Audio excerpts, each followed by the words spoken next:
বিশ্বকাপ জয়ের উচ্ছ্বাসে যখন স্পেনের খেলোয়াড়রা ট্রফি নিয়ে উদযাপনে ব্যস্ত, ঠিক তখনই ফিলিস্তিনের পতাকা হাতে নিয়ে আলাদা এক বার্তা দিলেন ইয়ামাল। ফুটবল মাঠে নিজের অসাধারণ নৈপুণ্যের পাশাপাশি মানবিক ইস্যুতেও বরাবরই সোচ্চার এই তরুণ তারকা।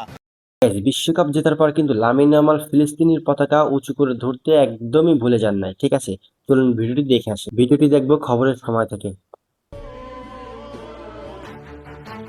বিশ্বকাপ জিতে ফিলিস্তিনের পতাকা উড়িয়ে এভাবেই সেলিব্রেশনে মেতে উঠেছে লামিন ইয়ামাল। ম্যাচে গোল করা বা কোনো ট্রফি জেতা, যা কিছুই হোক না কেন, ফিলিস্তিনকে সমর্থন করতে পিছু পা হন না স্পেনের এই ওয়ান্ডার বয় লামিন ইয়ামাল। এবার আর্জেন্টিনাকে হারিয়ে বিশ্বকাপ জেতার পর ফিলিস্তিনের পতাকা হাতে নীরবে প্রতিবাদ করতে দেখা গেল ইয়ামালকে। বিস্তারিত রিপোর্টে। বিশ্বকাপ জয়ের উচ্ছ্বাসে যখন স্পেনের খেলোয়াড়রা ট্রফি নিয়ে উদযাপনে ব্যস্ত, ঠিক তখনই ফিলিস্তিনের পতাকা হাতে নিয়ে আলাদা এক বার্তা দিলেন ইয়ামাল। ফুটবল মাঠে নিজের অসাধারণ নৈপুণ্যের পাশাপাশি মানবিক ইস্যুতেও বরাবরই সোচ্চার এই তরুণ তারকা। লামিন ইয়ামালের বাবা মরক্কোন বংশোদ্ভূত এবং মুসলমান, আর সেই সূত্রেই মুসলিম পরিবারে তার বেড়ে ওঠা।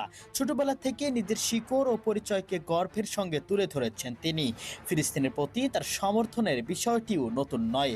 এর আগেও বিভিন্ন সময় সামাজিক যোগাযোগ মাধ্যমে ও বিভিন্ন উপলক্ষে ফিলিস্তিনের মানুষের পাশে থাকার বার্তা দিয়েছেন তিনি। এবার বিশ্বকাপ জয়ের মতো ঐতিহাসিক মুহূর্তেও সেই অবস্থান থেকে এক চুলও সরে আসেননি ইয়ামাল। আর্জেন্টিনাকে হারানোর পর তাই ট্রফি হাতে উদযাপনের পাশাপাশি ফিলিস্তিনের পতাকা উড়িয়ে তিনি আবারও আলোচনার কেন্দ্রবিন্দুতে চলে এসেছেন।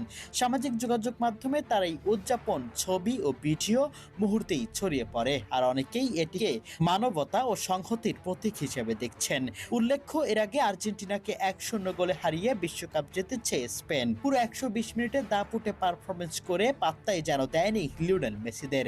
মাঠের মধ্যে হতাশ চেহারায় দেখা গেছে লিওনেল মেসি, এমিলিয়ানো মার্টিনেজদের। এত দুর্দান্ত পারফরমেন্স, এত সুন্দর ম্যাচ উপহার দেওয়ার জন্য স্পেনকে প্রশংসায় ভাসাচ্ছে পুরো ফুটবল বিশ্ব।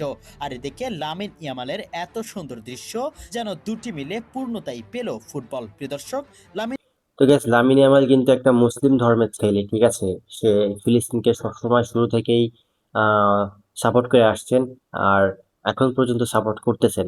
তো বিশ্বকাপ জয়ের পর লামিন ইয়ামাল কিন্তু ফিলিস্তিনের পতাকা উঁচু করে ধরতে বলেন নাই। ঠিক আছে, তো এটাই ইসলাম। লামিন ইয়ামাল শুরু থেকেই ফিলিস্তিনকে সাপোর্ট করে আসছেন এবং এখনো করে যাচ্ছেন।